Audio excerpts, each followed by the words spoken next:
తెలంగాణ ప్రజలందరికీ బతుకమ్మ దసరా ఒక పెద్ద పండుగ.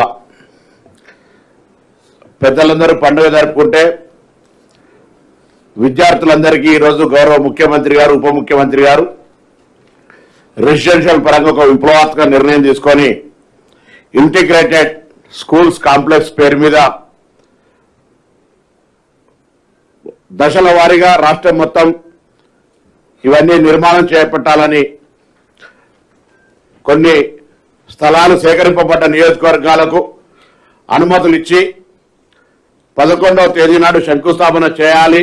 దసరా కంటే ఒక రోజు ముందే ఇవి మళ్ళీ విద్యా సంవత్సరం ప్రారంభం నాటికి పూర్తి చేసి అందులోనే తరగతులు జరగాలనేటువంటి లక్ష్యంతో నిర్ణయం తీసుకున్నటువంటి గౌరవ ముఖ్యమంత్రి గారికి ప్రత్యేకించి దీనికి చొరవ చూపెట్టి నిర్ణయాన్ని అందరు అధికారులతో సమీక్షించి అమలు కావడానికి సహకరించిన గౌరవ ఉప ముఖ్యమంత్రి బట్టి విక్రమార్క గారికి ధన్యవాదాలు తెలియజేస్తూ సహచర గౌరవ మంత్రి పెద్దలు విద్యార్థి నాయకుడు, యువజన నాయకుడు కోమటిరెడ్డి వెంకటరెడ్డి అన్న గారికి, చీఫ్ సెక్రటరీ గారికి, కన్సర్న్ ప్రిన్సిపల్ సెక్రటరీ అందరు విద్యాశాఖకు సంబంధించిన రెసిడెన్షియల్స్ సంబంధించిన వాళ్ళందరూ కూడా ఈరోజు ప్రభుత్వం ఏర్పడి 10 నెలలు అవుతున్న సందర్భంగా విద్యకు సంబంధించి అన్ని రకాల ప్రాధాన్యతలు తీసుకుంటుంది. ఇప్పుడు ఇంతకుముందు గౌరవ ఉప ముఖ్యమంత్రి గారు చెప్పినట్టుగా ఎన్నికల కోడ్ వస్తూ ఉంది, సెలవులు వస్తూ ఉన్నాయి. మళ్ళీ పాఠశాలల ప్రారంభం కంటే పాఠశాలల యొక్క స్థితిగతి మార్చాలని అమ్మ ఆదర్శ పాఠశాలల కింద 28,000 పాఠశాలల్ని 1,100 కోట్ల రూపాయలు ఇచ్చి మౌలిక సదుపాయాలను ఏర్పరచడం మొదలుకొంటే రాష్ట్రంలో ఎప్పుడు కూడా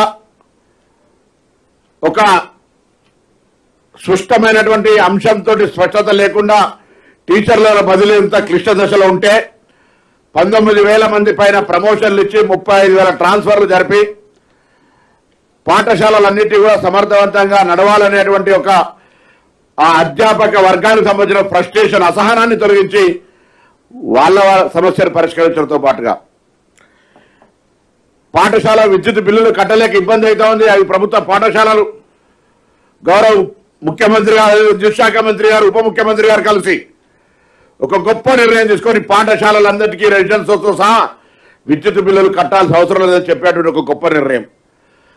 దాని తదుపరి డ్రింకింగ్ వాటర్ సంబంధించిన సమస్య లేకుండా, అంతేకాదు అక్కడున్న సంఖ్యను బట్టి శానిటేషన్ సిబ్బంది లేదు, అధ్యాపక వర్గమే ఊడ్చుకోవాల్సి వస్తుందని నిధులు మంజూరు చేసి ఇలా పాఠశాలల స్థితిగతులు మార్చడం జరిగింది.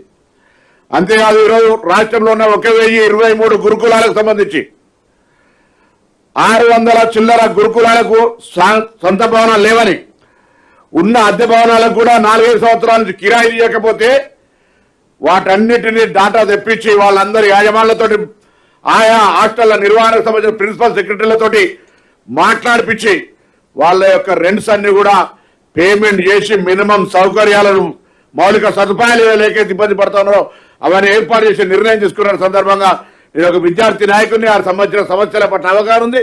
ఇలాంటి ఒక గొప్ప చారిత్రాత్మక నిర్ణయం తీసుకున్నందుకు వారికి సందర్భంగా హృదయపూర్వకంగా ధన్యవాదాలు తెలియజేస్తాను.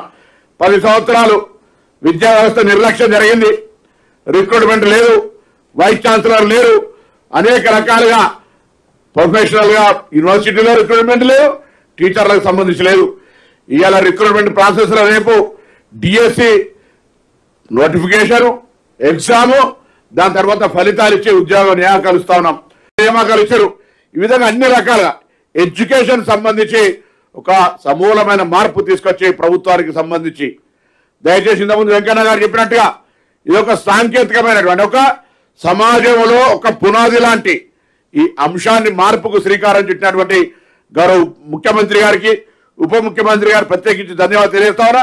వారు కూడా ఇలా గర్వంగా, ఎందుకంటే రాష్ట్ర రిజల్ట్ పర్సెంటేజ్ 91 యావరేజ్ ఉంటే గురుకులాల్లో 98% ఉంది. వాళ్ళందరినీ మనం ప్రశంసించి కనీస మౌలిక సదుపాయాలు పరిష్కరించడానికి మీరు చూపుతున్న చొరవ వాళ్ళు ఇంకా ఉన్నతమైన శిఖరాలకు పోవడానికి ఉపయోగపడుతుంది.